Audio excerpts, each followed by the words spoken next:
برج الحوت عن طريق التاروت. نبلش واليوم هو 5/6 وننطلق حتى ما نتأخر عليكم. طبعا قمزة بطاقات من التاروت، واحنا عندنا بالتاروت من نخربط وتقمز بطاقات كأنه هالبطاقة تقول اختارني اني صاحبة مصير هذا البرج. هاي شغلة معروفة متداولة عند اصحاب التاروت. وطلعت لنا بطاقة ذا وورد اللي هي العالم. وشنو هاي تعني هاي البطاقة؟ انه هي شنو بطاقة العالم وشنو هاي البطاقة وش قد هي قوتها. اول شي هي بطاقة قوية تدل على البداية الجديدة.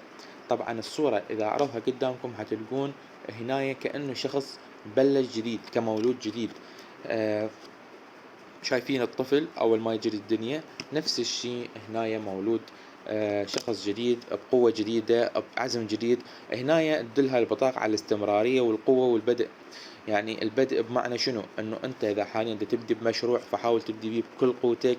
اذا انت منكسر من خسارة مادية مالية نفسية ايا كانت، فهي احسن فترة حتى تبلش بها بتطوير ذاتك. يعني انطلق من جديد وقاوم من جديد، وهاي هي الفترة الانسب حتى تبين وتثبت نفسك. تحياتنا لكم برج الحوت، وان شاء الله الموفقية يا رب.